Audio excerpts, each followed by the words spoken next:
శుభోదయం. ఈరోజు శనివారం ఏప్రిల్ 25, 2026. సహోదరుడు జోసెఫ్, మీరు ప్రతివారం ఒకే విషయాన్ని రాస్తున్నారు. దేవునికి మహిమ కలుగును గాక. నేను ప్రతివారం దానినే రాస్తాను, ఎందుకంటే ఆయన మిమ్మల్ని ఎంతగా ప్రేమిస్తున్నాడో మీరు తెలుసుకోవాలని ఆయన కోరుకుంటున్నాడు. మీరు ఎవరనేది, మీరు ఎక్కడికి వెళ్తున్నారనేది ఛాయ పరిపూర్ణముగా మారుతోంది. వాక్యమైన మీరు వాక్యముగా మారుతున్నారు. మీరు ఏదో కొత్త గొప్ప ప్రత్యక్షత కొరకు చూస్తున్నట్లయితే మీరు తప్పుడు చోట ఉన్నారు. ఇదంతా మలాకి 4వ అధ్యాయంలోని ప్రవక్త ద్వారా బయలుపరచబడినదే. ఇదిగో సహోదరుడు జోసెఫ్ బ్రెన్హామ్ నుండి ఒక అద్భుతమైన లేఖ. ఇప్పుడు బ్రెన్హామ్ టాబర్నికల్ నుండి పక్షిరాజులు కూడుకొనుచున్నవి లేఖ. ప్రియమైన అపురూపమైన వధువా, గడియ మించిపోయినది, సమయం ఆసన్నమైనది, తప్పక నిర్ణయము తీసుకోబడవలసి ఉన్నది. దేవుడు తన పిల్లలను హెచ్చరిస్తున్నాడు. ప్రభు అయిన మన దేవుడు ఆయన యొక్క వాక్యము ద్వారా మరియు ఆయన యొక్క ఆత్మ ద్వారా సత్యము ఏమిటన్న దానిని మనకు ప్రకటించాడు మరియు నిర్ధారించాడు.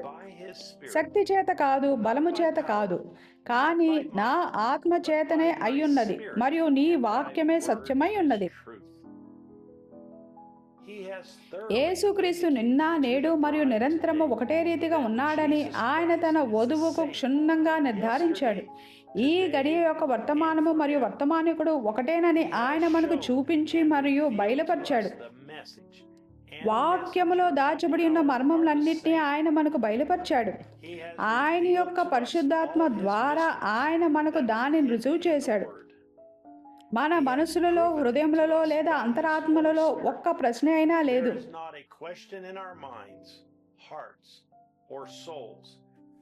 టేపులలో ఉన్న ఆయన యొక్క స్వరము ఆయన యొక్క వధువునకు యెహోవా ఇలాగ సెలవిచ్చుచున్నాడయ్యున్నది. దేవుడు తన వద్దకు రావడానికి ఎల్లప్పుడూ అనేక మార్గంలో అనుమతించాడు. ఆయన తన అనుమతి పూర్వకమైన చిత్తమును తన పరిపూర్ణమైన చిత్తములోనికి పనిచేసే విధంగా చేస్తాడు.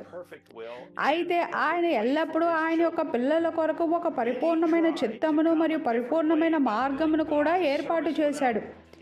అది ఆయన యొక్క పరిపూర్ణమైన చిత్తము కాకపోయినా అనేకులు దేవునికి ఒక సేవ చేయడం ద్వారా వేరొక మార్గంలో రావడానికి ప్రయత్నిస్తారు.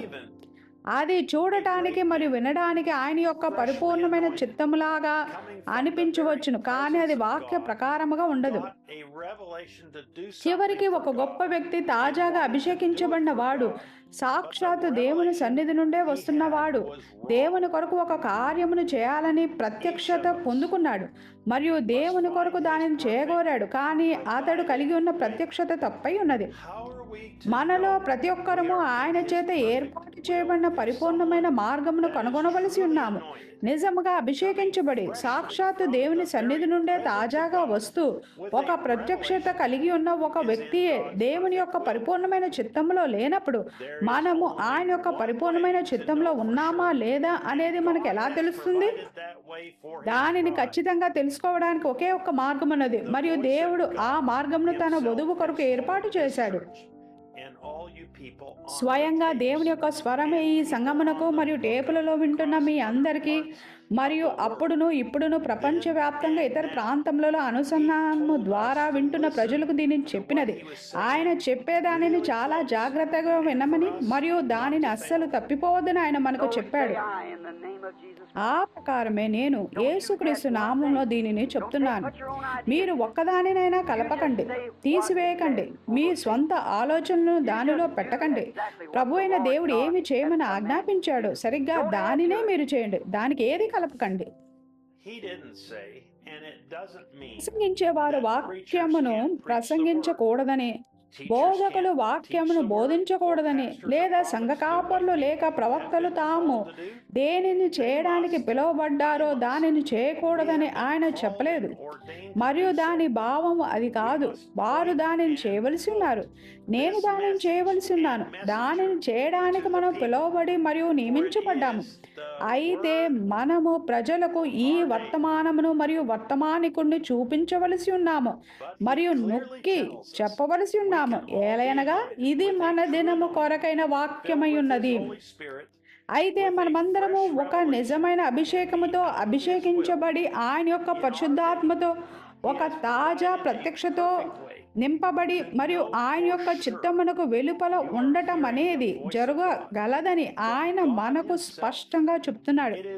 మన దినములో మనము స్వయంగా దేవుని వద్ద నుండి వస్తున్న దేవుని స్వరమును వింటున్నామని ఖచ్చితంగా ఎరిగి ఉండుటకు ఆయన ఒక పరిపూర్ణమైన మార్గమును ఏర్పాటు చేశాడు. అది ఏకైక పరిపూర్ణమైన మార్గమై ఉన్నది. పరిచర్య వారు కేవలం ఈ వర్తమానం నొక్కి చెప్పి మరియు ప్రసంగించడం మాత్రమే కాదు, కానీ మనము టేపులలో ఉన్న దేవుని స్వరమును ప్రజల కొరకు ప్లే చేయవలసి ఉన్నాము. దేవుని స్వరమును వినడం కంటే మరింత గొప్ప అభిషేకం ఏదీ లేదు. మనము వినేది ఖచ్చితంగా దేవుడు మాట్లాడినదే అని ఒక్క సందేహపు ఛాయ అయినా లేకుండా తెలుసుకోవడానికి వేరే ఏ మార్గము లేదు. మీరు గనక ఆయన యొక్క ముందుగా నిర్ణయించబడిన వధువై ఉంటే దానిని తప్పిపోవటను అసాధ్యముగా చేయునట్టి ఒక మార్గమును ప్రపంచ చరిత్రలో ఏ దినమున లేనట్లుగా ఈ దినములో దేవుడు ఏర్పాటు చేశాడు. అది స్వయంగా దేవుని యొక్క స్వరమే నేరుగా తన సంఘముతో మాట్లాడుటే ఉన్నదని స్వయంగా అగ్నిస్తంభము చేత నిర్ధారించబడి మరియు బయలుపరచబడినది. వేల కొలది సంవత్సరాలుగా దేవుని పిల్లలు స్వయంగా తామే దేవుని స్వరమును వినాలని పరితపించారు మరియు ఆకలి కొన్నారు. ఆ కొండ మీద యేసు వేల కొలది మందికి బోధించినప్పుడు తాము అక్కడ ఉంటే బాగుండునని వారు ఎంతగానో కోరుకున్నారు. ఆయన ఏ విధంగా తన వాక్యమును ప్రేమతోనూ కనికరముతోనూ మాట్లాడినాడో వినగోరినారు. ఆయన ప్రతి మాటను ఏ విధంగా నొక్కి చెప్పాడో వినగోరినారు. అది మాట్లాడి మరియు ఏ విధంగా వారి హృదయంలో ప్రోత్సాహపరుస్తుందో వినగోరినారు. ఇప్పుడు మనము సజీవులమై ఉండి మరియు దేవుని సన్నిధిలో దేవుని స్వరమును వినుచున్నాము. అతి త్వరలో ఒకానొక దినమున మనకి ఇటువంటి జీవితమునకు ఎన్నడూ తిరిగిరాము. మనము ఒక అమర్త్యమైన జీవిగా తిరిగి వస్తాము.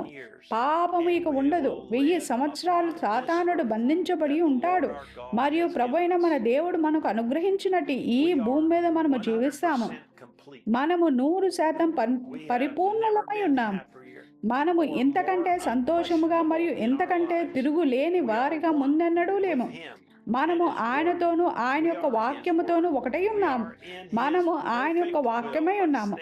ఆయన యొక్క స్వరముతో ఆయన యొక్క వాక్యముతో నిలిచి ఉండటం ద్వారా మనము ఆయన యొక్క పరిపూర్ణమైన చిత్తములో ఉన్నాము. మనల్ని ఆయనతో కూడా తీసుకెళ్లడానికి ఇప్పుడు ఆయన ఏ రోజైనా తిరిగి వస్తాడు. ప్రభువైన యేసు నీ కృతజ్ఞతలు.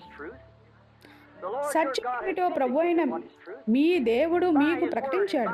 సత్యం ఏమిటో ప్రభువైన మీ దేవుడు ఆయన యొక్క వాక్యము ద్వారా మరియు ఆయన యొక్క ఆత్మ ద్వారా నిర్ధారించాడు. శక్తి చేత కాదు, బలము చేత కాదు, కానీ నా ఆత్మ ద్వారానే జరుగును. మరియు ఆ ఆత్మ దేవుడు ఆత్మతోనూ సత్యముతోనూ ఆయనను ఆరాధించే వారిని వెదుగుతాడు. నీ వాక్యమే సత్యము మరియు యేసుక్రీస్తు నిన్న నేడు మరియు నిరంతరం ఒకటే రీతిగా ఉన్నాడని ఆయన క్షుణ్ణంగా రుజువు చేశాడు. సాయంకాలపు విత్తనాలను ఆయన మీకు చూపించాడు. వాక్యంలో ఆయన దానిని మీకు బయలుపరిచాడు. ఆయన తన ఆత్మచేత దానిని మీకు రుజువు చేశాడు.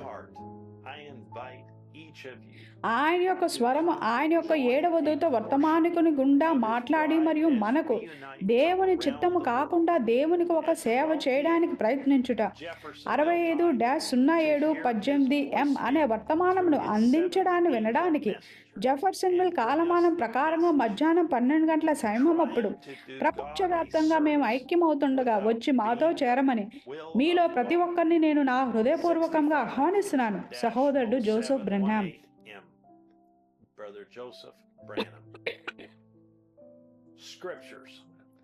వినడానికి ముందు చదవవలసిన లేఖనములు. ద్వితీయోపదేశకాండం 4:1-4 ద్వితీయోపదేశకాండం 4:25-26 దినవృత్తాంతములు 13 దినవృత్తాంతములు 15